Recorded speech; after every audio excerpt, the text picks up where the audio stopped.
السلام علیکم ناظرین، آپ دیکھ رہے ہیں SMT نیوز. میں ہوں عبدالحکیم. پوری سندھ اور بلوچستان میں جہاں جہاں سیلاب متاثرین ہیں وہاں غوثیہ محمودیہ ٹرسٹ جو ہے وہ بابا سائیں کے حکم سے کام کر رہی ہے. اسی سلسلے میں ہم نے رابطہ کیا ہے جو گولارچی میں سر کامران سے، وہ ہمیں بتائیں گے. سر ہمیں یہ بتائیے کہ آپ کو کیسے خیال آیا کہ ایک یہاں پہ گولارچی میں بدین میں ایک ریلیف کیمپ جو ہوتی ہے وہ قائم کی جائے اور لوگوں کی مدد کی جائے، تو یہ خیال آپ کو کیسے آیا؟ جی عبدالحکیم صاحب، بڑی مہربانی، آپ نے مجھے لائک سمجھا کہ آپ نے مجھے کال کی اور اس سے فلڈ ریلیف کے حوالے سے تفصیلات معلوم کرنے کے لیے مجھے کال کی.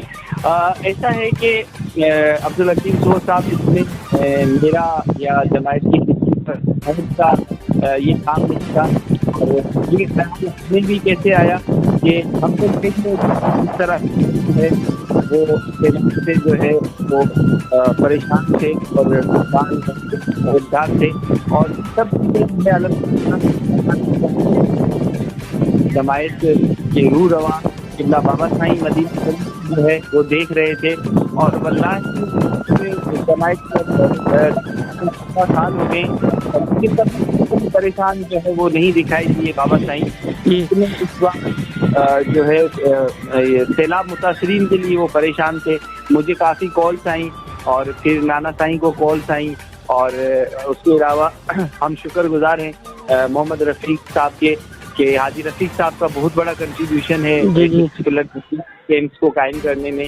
اور مسلسل بابا سائیں جو ہے وہ مدینہ شریف اور عطا غلام مصطفیٰ جو ہے مدینہ شریف سے ہم سے جو ہے اپڈیٹس لیتے رہے، اور انہوں نے ہی پہلے جو ہے وہ حکم جاری کیا کہ آپ بس اٹھیں اور اس کام کو شروع کریں.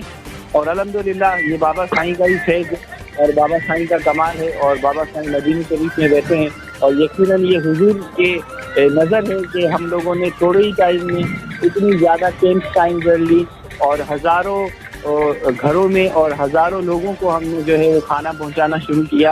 اور الحمدللہ آج 9 دن گزر چکے ہیں اور اس سلسلے کو قائم رکھا گیا ہے. تو الحمدللہ یہ سب جو ہے بابا سائیں کے صدقے سے اور بابا سائیں کا ہی کمال ہے، ہمارا اس میں کوئی کمال نہیں ہے. اچھا، آپ جہاں بھی جس جگہ پہنچے ہیں تو وہاں لوگوں کے کیا تاثرات ہیں؟ وہاں آپ نے کیا کیا دیکھا؟ لوگوں کے جو حالات تھے اس بارے میں تھوڑا بتائیے. جی بالکل عبدالحکیم، میں آپ کو بتاتا چلوں کہ لوگ جو ہے جہاں ہم پہنچ رہے تھے تو لوگ بے یار و مددگار تھے، اور گورنمنٹ کی کیمپس تھے ان کی اور کوئی مدد نہیں کر رہی تھی. اور کچھ ریلیف میڈیکل کیمپس جو ہیں وہ گورنمنٹ کی طرف سے قائم کیے گئے، اور گورنمنٹ جو ہے ان کو کوئی اتنا اچھا ریلیف نہیں دے رہی تھی. اور الحمدللہ کافی لوگوں نے بابا سائیں کو دعائیں دی، کافی لوگوں نے جو ہماری ان محنتوں کو سراہا کہ ہم ان تک پہنچ سکے، اور ہم نے اس بات کو یقینی بنایا کہ الحمدللہ ہم نے ان لوگوں تک کھانا پہنچایا جو ان سے پریشان تھے کھانے کے لیے، اور سیلاب کی وجہ سے وہ نہیں بنا سکتے تھے کھانا. تو الحمدللہ ہم وہ کھانا اپنے پاس بنا کے اور ان تک وہ پکا ہوا کھانا پہنچایا. تو میرے خیال سے لوگ ایک جگہ ایسا بھی ہوا کہ ایک شخص کو ہم نے جب کھانا دیا تو اس نے مجھے یہ کہا کہ اگر آپ کے ہاتھ میں 1 لاکھ روپے ہوتے اور دوسرے ہاتھ میں یہ کھانے کی جو ہے بریانی جو ہے کی تھیلی ہوتی تو میں آپ سے بریانی کی تھیلی لیتا، 1 لاکھ روپے کا لیتا. اتنے لوگ جو ہے نا وہ ضرورت مند تھے جب ہم نے ان کی مدد کی.